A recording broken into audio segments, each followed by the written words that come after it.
everyone, welcome back to my channel. Today's video is going to be the first video in a series that I'm going to be doing, and it's just a guide to destination weddings. I had a destination wedding in January of 2018, and I wish I knew a lot of these things. I'm going to share with you some do's, some don'ts, some tips and tricks, some things that I learned from going through it myself that, again, I wish I had known. I'm hoping this series will really help all of the brides that are alone planning this. Maybe they feel overwhelmed because you're planning from another country and maybe you've never even been married before or hosted a party before, and this is a pretty big party to host for your first one, so I want to be your helping hand. If you are new, welcome. My name is Erin. Please like and subscribe down below, and don't forget to hit that notification bell. You want to make sure that you get notified every time I upload the next video for this series, especially if you are in the middle of planning a wedding. It's crunch time. You can also follow me on Instagram at Erin Heartbreak, but besides that, we're gonna get into the video. I'm gonna break this series down into time frames. So obviously the time frames are not hard dates by any means. This is just the time frame that I did mine in, and again, I will reference what I would not do and what I would do again. So we're gonna start out from a year to a year and a half before your wedding. First things first is you want to find a travel agent. I know you can do it alone, but you shouldn't have to.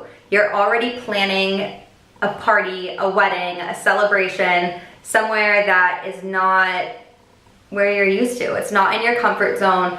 Maybe it is, but it could be just foreign territory if you've never been married before, and you definitely want a travel agent that's gonna be on your side. My travel agent laughed with me, she listened to me cry, she let me scream, not at her ever, but she let me take out so much energy on her, and without her, I think I seriously would have snapped.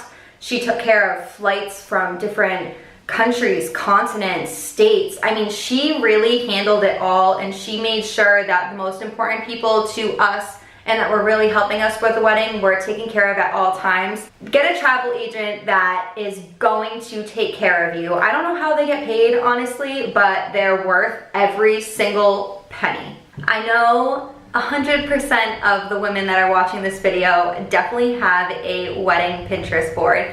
I know for me, I had a cake board, I had a dress board, I had a ring board, I had a decor board. I mean, I had it all.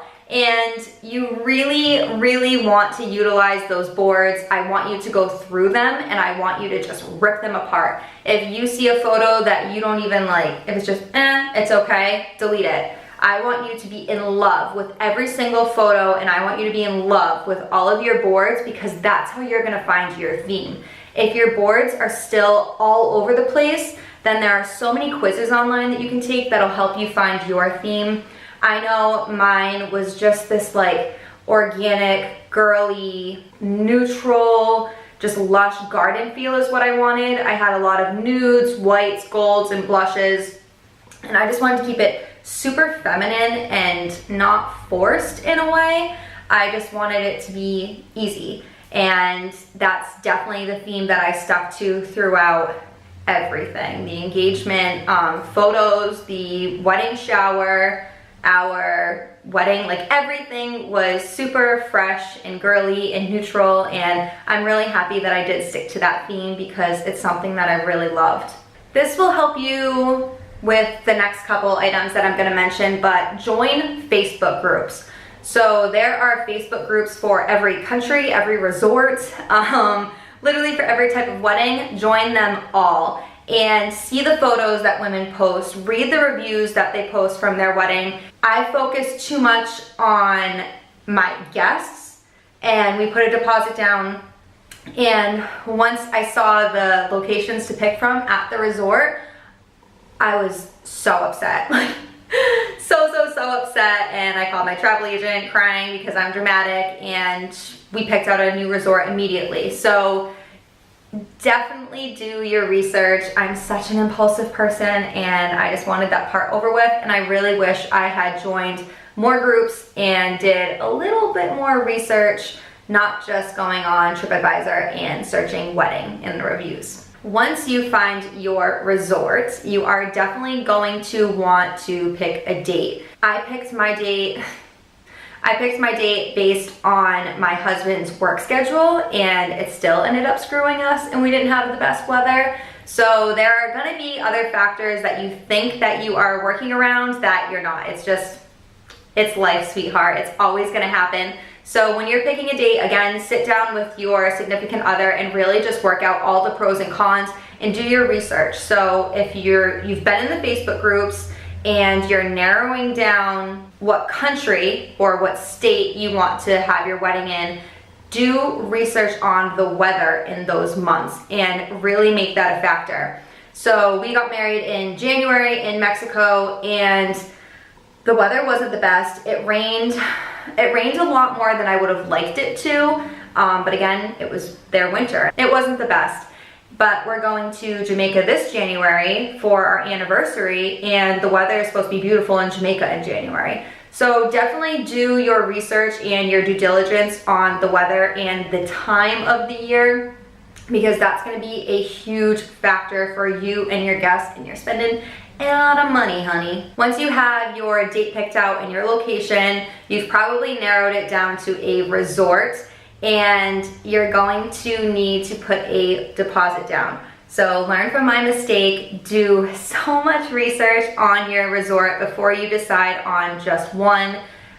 If you have a travel agent and she or he has probably done a bunch of weddings and can give you reviews or past clients to talk to and get some information from them, but you will have to put a deposit down at the resort, so be aware of that. This will definitely come up as you are researching your country and your resort, but everyone has different marriage requirements. So a lot of people, when they get married in Mexico, they have a legal ceremony back in the United States at least, just because it's so much easier. I'm pretty sure for Mexico we needed blood work, we needed all of our documents transcribed into Spanish. Before we get into the nitty-gritty of guests, you're definitely gonna wanna sit down and figure out a budget. So once you kind of have your theme that you've been looking at, see if it's actually feasible. I mean, you really need to sit down with your significant other. You can't be, AC just came on. You cannot have all of these secret charges behind his or her back. You really just need to be super upfront about everything that is going to be happening and charged. Even if that person really doesn't care, Jonathan, you need to know at least expenses and share that with them. If your parents are going to be helping you, or someone else that you're close with expenses of the wedding, definitely find out. When you sit down with your significant other, both of you should sit down with your parents, your soon-to-be in-laws, and just talk it out. Be honest, because if they're not going to help, you need to accommodate. And if they are going to help, then that's great.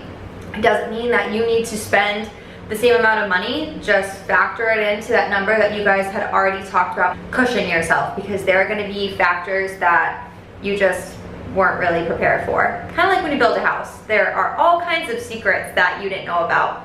Now that you have your budget in place, you can figure out how many guests you're going to be inviting. I always thought I was going to have a super small wedding, and boy was I wrong. The people that want to come for you guys are definitely going to come. We sat down with my mom, we sat down with my dad, we sat down with my in-laws, because they were, well, my parents were helping us with the wedding, so obviously like who they wanted to invite was pretty important because they're paying for a lot of it.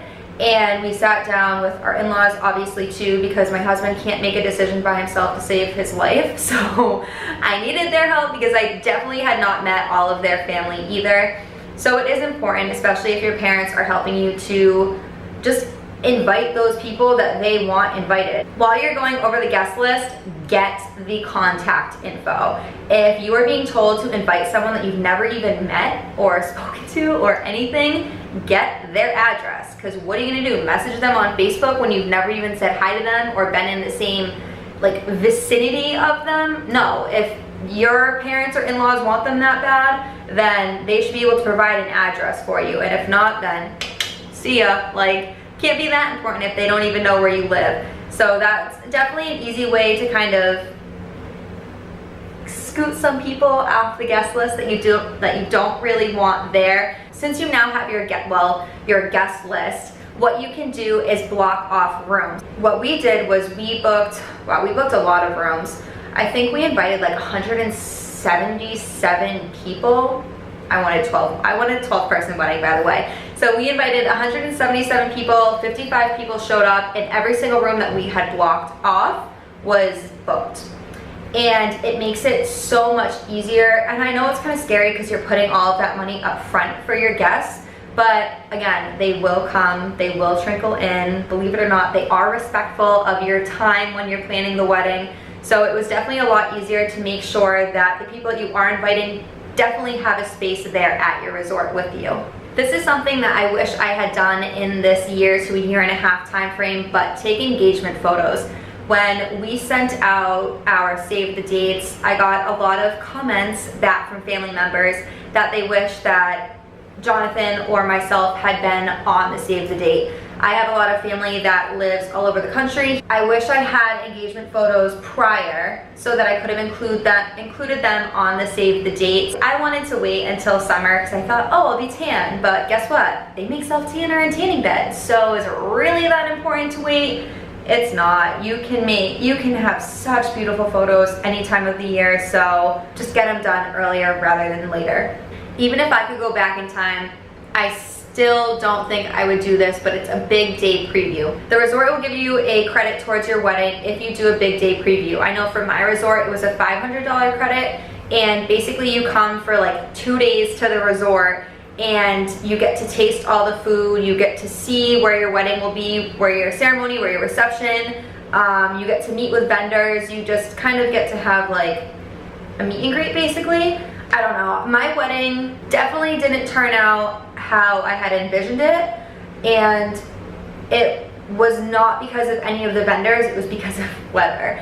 So I think even if I had the big day preview, it still wouldn't have helped how our wedding actually turned out. This is a huge tip, so for every single video, I'm gonna try and leave you guys with an even bigger tip than what I'm already doing in the video, but keep all of your paperwork. I still have every single email, every single receipt like printed in a file just in case, because I promise you they will tell you something that isn't true and you're gonna want the proof to back it up. I printed legit everything and brought it with me to the resort to make sure that I was receiving everything that I had asked for and we were about to pay for. So definitely keep it all, from your travel agent, from your wedding coordinator, from the resort, from guests. I mean, keep it all documented and organized because I promise you, you will need to use it. Okay everyone, that's gonna be it for my first video in this 1.5 to 2 year time frame when you are planning your destination wedding. If you would like me to elaborate on anything else, send me a direct message on Instagram. Again, my handle is @ErinHeartbreak, or you can leave me a comment down below. But besides that, I'm gonna see you guys in the next video. Bye everyone, thank you for watching.